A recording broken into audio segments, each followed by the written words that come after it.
welcome to the final Scramble of the season. Thanks for joining us. I'm Tommy Laren. It's been a wild ride, but we aren't quite finished yet, folks. On this last Scramble, we will examine affirmative action policies as they relate to the college admissions process. Does a history of discrimination necessitate present policies of unfairness, or should merit be the name of the game? Next, we'll shift gears from the Supreme Court to the basketball court when we discuss LA Clippers owner Donald Sterling's recent life suspension from the NBA following his alleged racist rant. Finally, I will invite the panel to sound off on an issue that is near and dear to my heart, gun rights. The state of Georgia just passed legislation coined by some as the Guns Everywhere Law. Is Georgia turning the tables on gun control? Before we open the floor to debate, I'd like to take a moment to introduce our panel one last time. First, we have Nakia Berry, a junior in journalism and media studies. We move to Ryan Hamilton, a graduate student in journalism and media studies. Next, we have David Sarabian, a senior in political science and former State Department intern. And last but not least, we welcome back Christian Bato, a graduate student in communication with a thesis on campaigns. Thank you all so much for being here, and let's make it one to remember. Well, in a 6-2 ruling last Tuesday, the Supreme Court upheld Michigan's affirmative action ban, ruling the state has the right to determine whether racial preferences can be considered in college admissions. Writing for the majority, Justice Anthony Kennedy said Michigan voters choose to eliminate racial preferences because they deem them unwise and unfair. Justice Sonia Sotomayor strongly opposed the majority decision, saying it tramples on the rights of minorities. The civil rights lawyer, who argued unsuccessfully before the High Court, called the decision racist. So I asked the panel, what do you guys make of the decision and the merits of affirmative action at the collegiate level? Nakia, let's start with you on this one. Well, I'm half African American, so I do represent the minority, and I agree with the whole origin of affirmative action, of how basically because of slavery, African Americans were a leg behind, as well as other minorities now, and affirmative action was a way to give us a little, to balance the playing field. Okay. I agree that the colleges, or the states could vote to ban it, but I don't think right now is the exact time in order to. I think maybe down the road, a little bit later, it's okay to ban it, but since it is happening now, then do you think the program is still necessary? I think it's still necessary now, but since they are banning it anyways, as long as they replace it with basing it off of class or socioeconomic standards, then I think that's perfectly okay. Christian, let's move to you on this one. I know that this topic's one of your favorites. Affirmative action in the college admissions process is supposed to enhance diversity on college campuses. Right. That is the main goal of this project. So for an attempt to ban this kind of initiative does a disservice to enhancing diversity on most campuses. Something we don't usually see on UNLV, being one of the top 5, top 10 most diverse campuses in the country. In places like the Midwest or in the South, where the majority of the student body is white, it makes sense in some respects to increase or at least allow for affirmative action to exist to enhance those numbers of minorities, for those with less income or those affected by like a lower socioeconomic status. I think it is a necessity as far as allowing for that diversity to exist at places of higher learning. Ryan, what do you think about this one? Is affirmative action still necessary in today's day? Sure, right, I agree, and I think that in Sotomayor's opinion, she argued that it was because minorities tend to attend schools that are worse than majority schools, right? Right. But if that's the case, then what we need to be doing is improving those schools, right? Affirmative action is just a stopgap. Yeah, I and agree. So ultimately that needs to be the solution. So this is just a Band-Aid, right? We need to recognize that because the true goal here is parity. We want equality. We want to close the racial achievement gap. And if that's the case, we're putting too much attention on affirmative action in schools instead of asking the question, why are these schools failing, right? Okay. And I think that would open up a ton of questions that would be very uncomfortable for people in political power. As for the diversity argument, I don't know that I agree with that, right? I think that it talks about minorities as this monolith. Like if I meet one person who's of African American descent, they're going to agree with somebody else of African American descent. We need to consider them as individuals. And the diversity that college campuses should be looking for is diversity of opinion. And saying that we just admit a person of color onto our campus creates diversity, that's a meaningless statement. It's not true at all, right? They might agree and come from a similar socioeconomic status as everybody else on the campus. So if we're really trying to create a diversity of experience for college students, it can't just be the color of a person's skin. It's got to go much deeper than that. David, what do you think about basing it on something like class as opposed to race? Class as opposed to race, is an interesting point, and what I've been able to read is that that's a big concern for colleges because it'll put more of a financial burden on colleges just because more people will need financial aid. But one part of the affirmative action that people aren't bearing in mind is that affirmative action still needs to be in place, and the reason why is a lot of these minority students don't even think they have a chance, so they don't apply. And the big problem is, and people don't talk about it a lot, is how a lot of minority students don't apply because they don't think they've got a chance, just because of their ethnicity or just because of their color. It's a good example. It's just how many presidents of the United States have we had that weren't fully white, Northern Europeans, or half white? And there is a very large perception among minorities that there is no chance of success, including applying for higher ed, for very good colleges, because there is no chance for them. There's a joke that I like to hear. Okay, President Obama's the first black president, but he's half white. And his half white is so white, he's related to Dick Cheney. And something to bear in mind is that there are a lot of minorities that don't think they have a chance, so they don't even apply in the first place.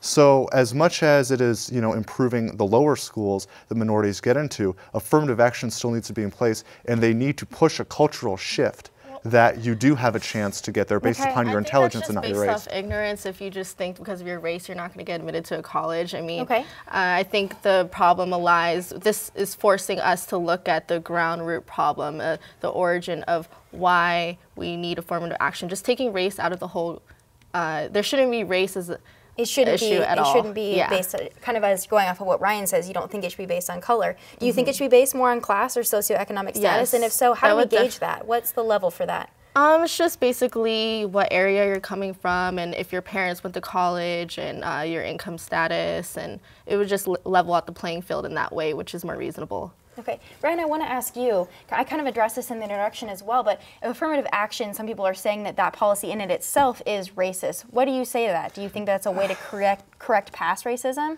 So I guess my problem is I think we should detach from the whole issue of slavery, right? I never owned a slave. Nobody alive was a slave or owned a slave. That's kind of the historical progenitor. That's not to say that there isn't discrimination now that has been passed down as a result of slavery, but that's not the issue we're dealing with. We're dealing with issues of education, primarily, of joblessness, of single parenthood, right? These are the causes of modern day racism. So the discussion about slavery, I think, is a problem.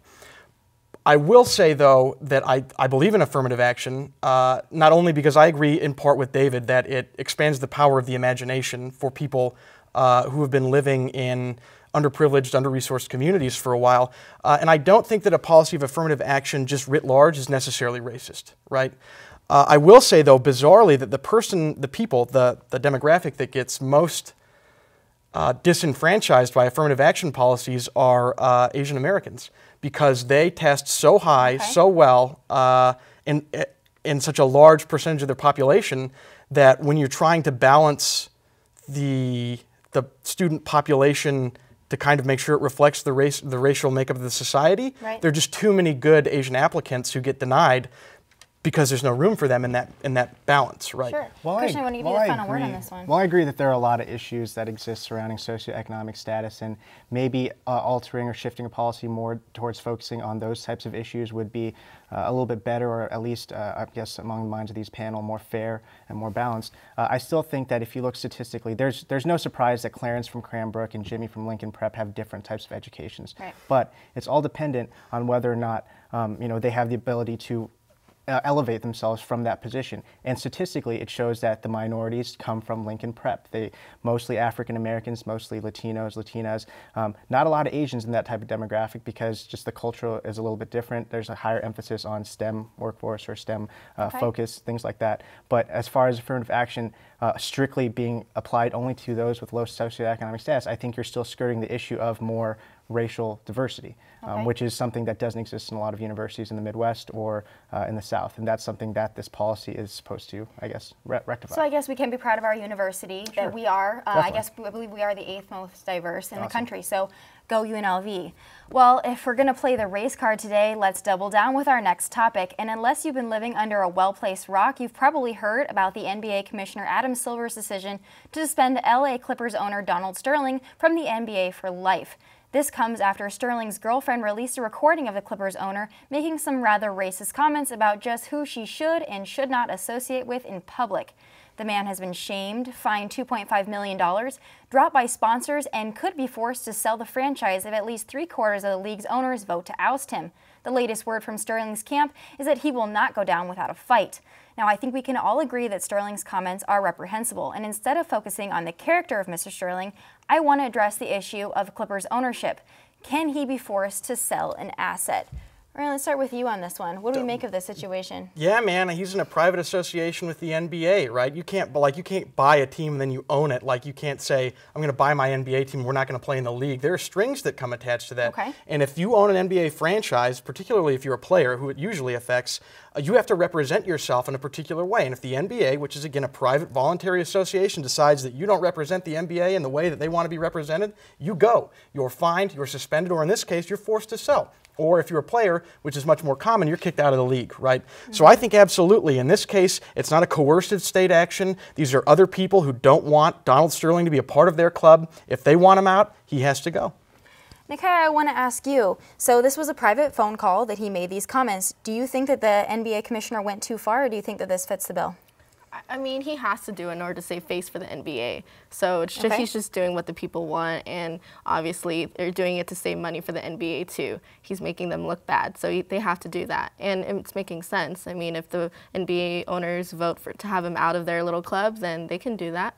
And Sterling is gonna get so much money from being forced to sell anyways, from when he first bought it to now. So he's gonna win either way. So do you think he's gonna ride off into the sunset on this one? Is he gonna have the last laugh? What do you think? I don't think he's going to have the last laugh, but he's definitely going to win some money quietly from it. Okay. David, I want to ask you, how do you think this is going to impact the future of sports in general? Is anyone that makes a comment going to be forced out of leagues? What do we think about this precedent? Well, this sets a precedent for that, but there seems to be there's more of a sensitivity going on where the American culture, and especially in athletics, especially because a lot of NBA players are black, right, there's more of a sensitivity going on than before. And as you can see with the ethnicity of the owners and ethnicity of the players, some people even still view the NBA as a plantation-style model, where you have a lot of blacks doing the work while a lot of whites own and reap the benefits of ownership. And I think it's a good move forward to move away from any perceptions of that culture that are still in place, such as this owner making these racist remarks. And so I think it's a good step forward.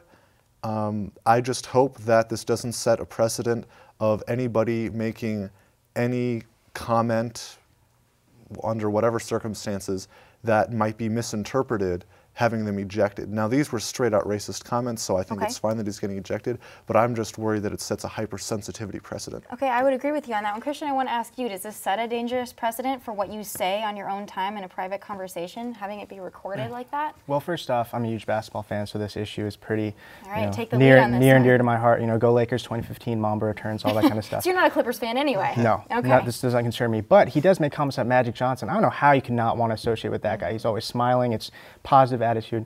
Neither here nor there. I do think that the precedent that is set is a pretty strong one made by Commissioner Silver, and I commend him for making this swift decision under such scrutiny, particularly after days after this was released. They went through the necessary protocol on verifying whether or not the voice was his, etc., and he came down with a swift decision. The precedent itself, though, does set up the league for years to come, and so far as owners will have to be more wary of how they communicate with others, or just their stances make sure that doesn't go public, or at least in some regards, just don't be racist.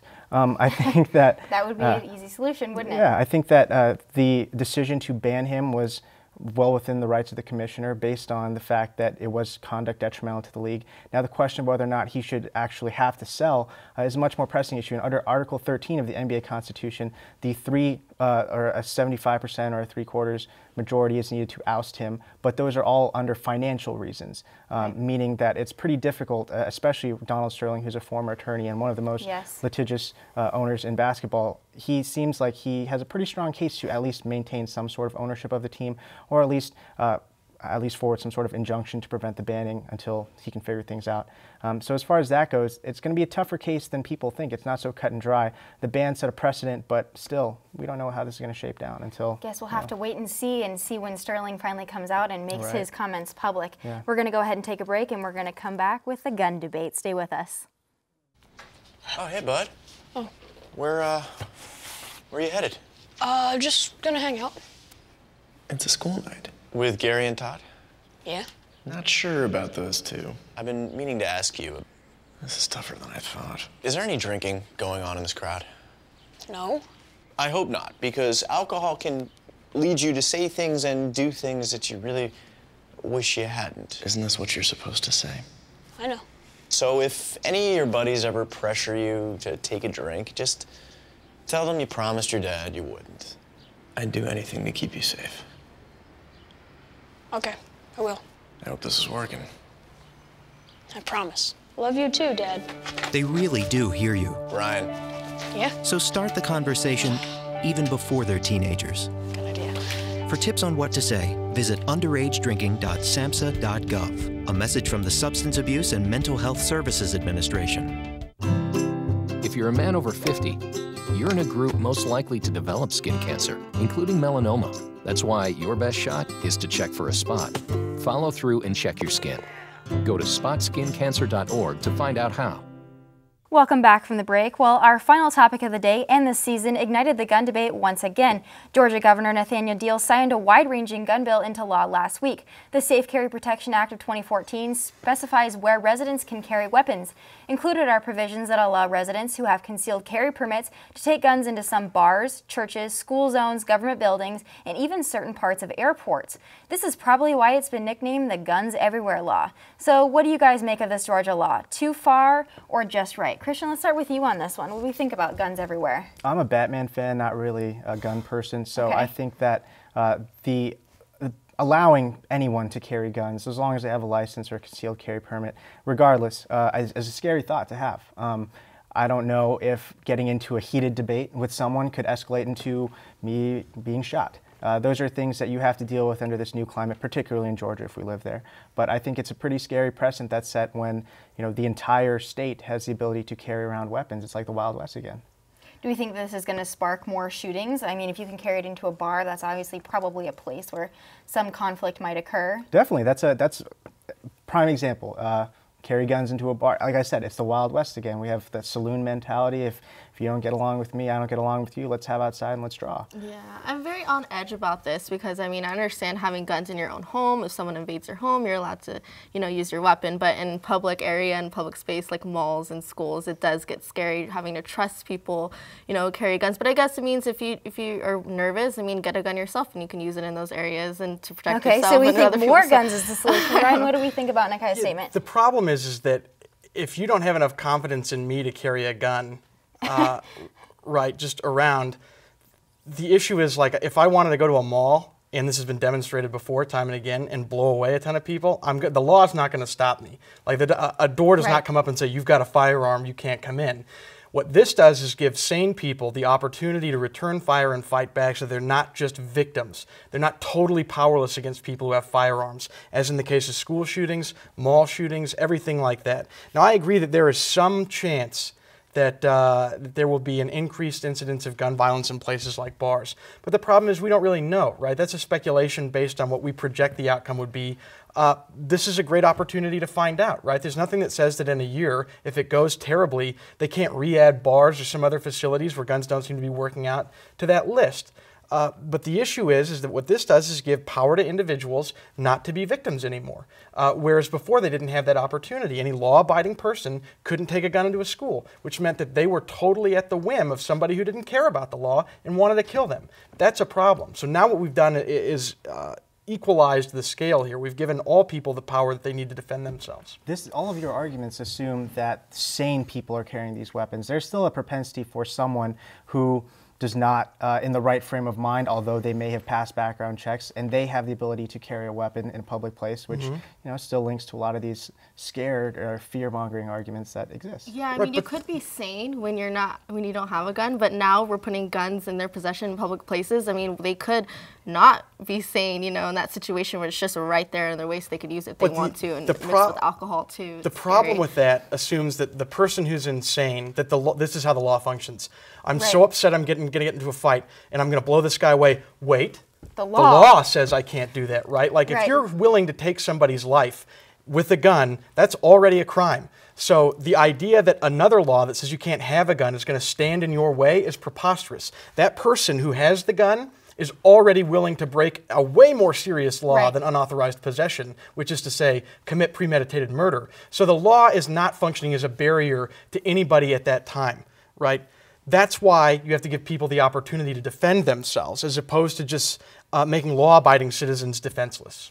David, I want you to weigh in on this one. What do you think about what he said about the law being a barrier? Is it a barrier, or is it not in this case? It's not a barrier to criminals that want to, and people that are mentally unstable, not criminally insane, because criminally insane is a different definition. Mentally unstable people killing others. And also, as far as guns in school, the Sandy Hook shooting, I read the Attorney General's executive summary. From the time he pulled into the parking lot and parked to the time he killed himself was 10 minutes. And he didn't start blasting until 3 minutes in, and standard response time for police is 4 minutes, which means 70% of the way through the incident was when police would have first been able to arrive. And just when you first arrive, in that time, you still need to assess the situation and move in. And the fact of the matter is that people assume, oh, the police will save me. There's between when the cops get there and when the person is still blasting at you is a lot of time for you to die. Assuming you even have the opportunity. Assuming you even have the opportunity, of course. And the nice thing about this Georgia case is that usually after there's some shooting, there's the hyper gun control, like in Colorado or in the state after Sandy Hook, where it's, okay, let's restrict the guns as much as we can. And now we're starting to see the other side of the situation. We're starting to see, finally for the first time, what happens when we allow gun ownership to spread. And this isn't the wild, wild west. This is Georgia. This is one of the original colonies. The South, sorry. This is the South. This is the way things were. Georgia was one of the colonies that fought against the British. We had open carry laws for a long while. They weren't even open carry laws. It was bring your gun with you. In New England, there were a lot of places where if you didn't bring your gun with you to church, you get fined.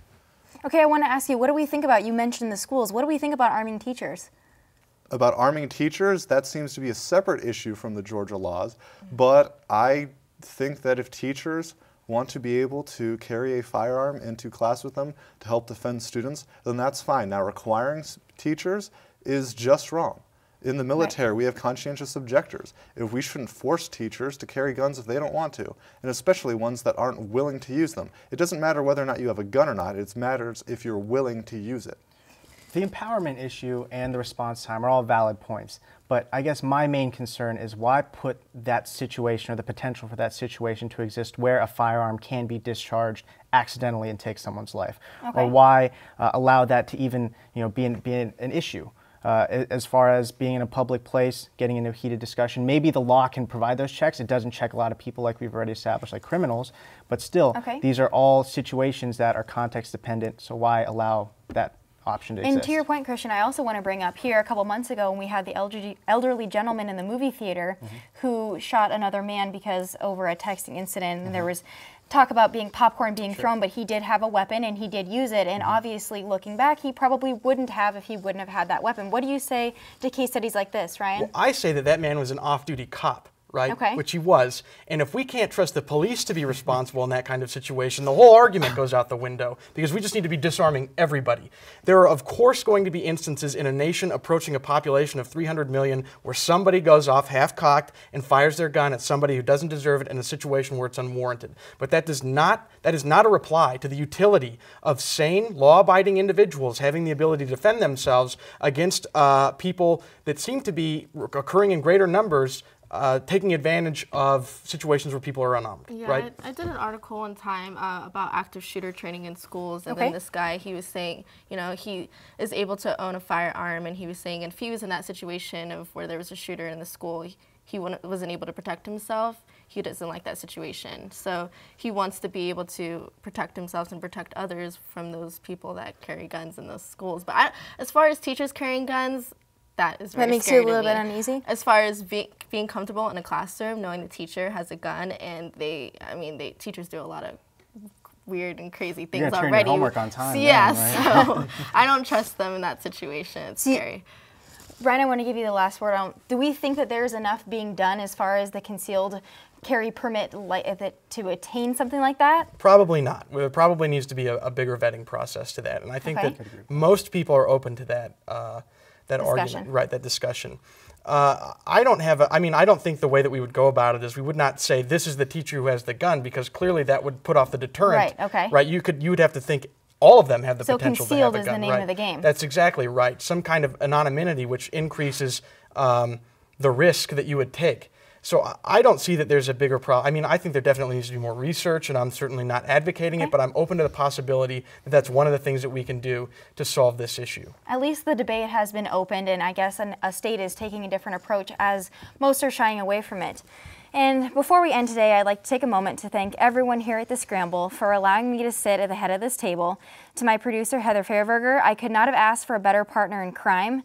To the person who gave me this gig, Lori Fruth, you have no idea what this show has done for me. To the crew, you make this all possible, and we wouldn't look nearly as good sitting up here without you. And finally, to my panelists, it has been an absolute honor to sit up here with you. I've learned from you, and though we may disagree on some issues, one thing is for sure, you have made this journey worthwhile, and thank you for being on this ride with me. And I'm pretty good with words, but even I can't express how much the Scramble has meant to me. All I can tell you guys is I'm blessed, and thank you so much for sitting up here with me time and time again. And thank you guys so much. And I guess that's all we have for today. And as usual, now you know what we think. Let us know what you think. Share your opinions or any ideas or topics you'd like us to scramble about to the unlv.gmail.com. You can also catch full episodes of The Scramble at UNLV-TV. And for all of us here at The Scramble, thanks for joining us, and we hope to see you next time.